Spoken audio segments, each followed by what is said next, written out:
Hey, hope you're good. Just Matt here. Just going to shoot you a little video here just to run through some of the basic principles around intermittent fasting and just to help you hit your calories. So we know obviously the quality of your food is the most important part of any nutrition plan, but we are aware obviously that if we do want to lose body fat or even gain weight, we do have an appreciation of the number of calories we need. Now, you can gain weight and lose weight using this strategy, provided you're aware of what calories you need to take on. The benefit, I guess, of using this strategy is for trying to optimize your hormones within a certain period of time.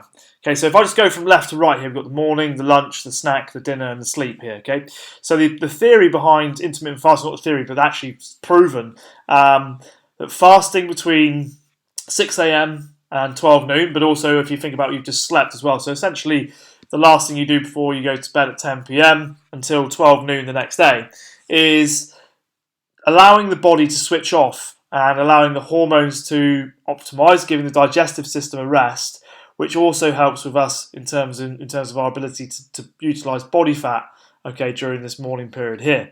So most people I talk to have probably heard about this intermittent fasting. It's been quite popularized, in the media.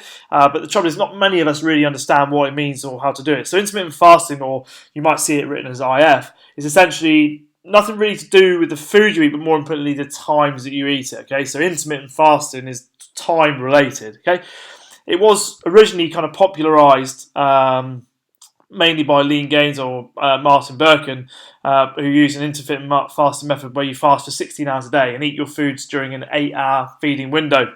But how does it actually help? Well, proven intermittent fasting boosts metabolism by between 3.6% and 14%. Okay, so in other words, if you fast intermittently, it'll be easier for you to achieve and stay in a calorie deficit, which means you'll burn more fat and become more successful at keeping those lost kilos off. Okay, so that's the battle for some people, is they'll skip lunch and it becomes really irregular, or they'll have lunch the next day or they'll have breakfast. So this needs to be quite a regular pattern that you do. We often recommend people that try doing it 2 days a week on days they don't train to start with, and then when they become more sort of adapted, if you like, to utilising body fat as a fuel, then we can start doing some lower intensity cardiovascular work during this period of time to really ramp this up. So we know that intermittent fasting increases norepinephrine, which is noradrenaline levels. Okay, this helps you to get lean because norepinephrine boosts fat burning. Okay, what intermittent fasting also does, it decreases hunger. So most diets fail because they leave you feeling hungry. Normally because they revolve purely around calorie restriction and not around what's in terms of nutrient. We do know that the calorie restriction is part of it, but we do need to make sure that the options are there. We need to eat high fiber foods, so we slow down the digestion of other foods, so we get more absorption as well. But what happens is because you eat all of your food in a shorter feeding window, so here between 12 and 8, you have fewer cravings on this eating style, which boosts sort of the adherence to the diet, if you like. Intermittent fasting will actually also reduce your total calorie intake. Research has actually showed that not having breakfast but on a regular basis can actually reduce daily calorie intake by up to 400 calories. So energy-wise, that represents up to about sort of 400 grams of pure body fat each week. Okay, just by doing that. If you reduce inflammation and oxidative stress, okay, which is essentially what we're doing when we're doing intermittent fasting, could also lower your risk of all sorts of chronic diseases, including heart disease and cancer. Okay, so we know that we do know that oxidative stress and inflammation caused by highly sugary foods consumed too often do have a negative effect on health. So how do you do it? So I would normally advise people to have a go at the 16-8 pattern. So basically you've got 8 hours of sleep here, and then another 6 hours if you like here. But essentially you're not eating from 8 p.m. So we are almost getting that kind of full 16 hours from 8 p.m. in the evening rather, to 12 noon the next day.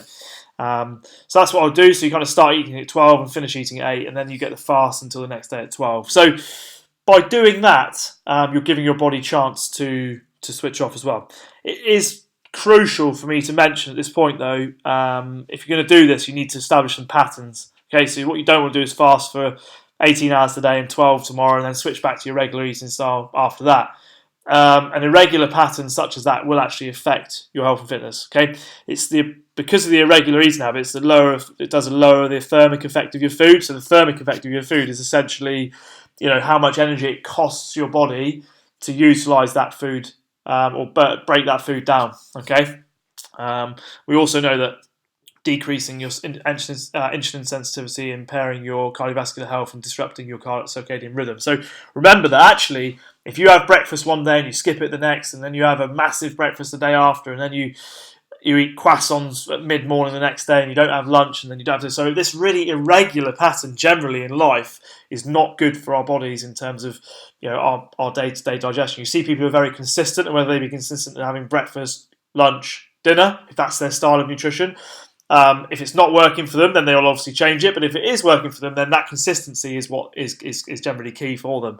But really, the biggest thing I like with intermittent fasting is the meals you do eat are bigger. Okay, so making you more satisfied and psychologically making it easier to stick to your calorie deficit. Okay, because you're not spreading them out across 5 meals in there. Okay, so this has worked really, really well. I've got plenty of examples of people who've done really well with this style of nutrition, whether it be during a build up to a performance-based goal, or whether it is purely aesthetic and trying to lose body fat around the middle. We know that intermittent fasting works really well. So yeah, if you've got any questions on this, obviously just make sure you ask, and I'll be happy to explain anything more that you would like to know about that. Okay, speak to you really soon. Bye bye.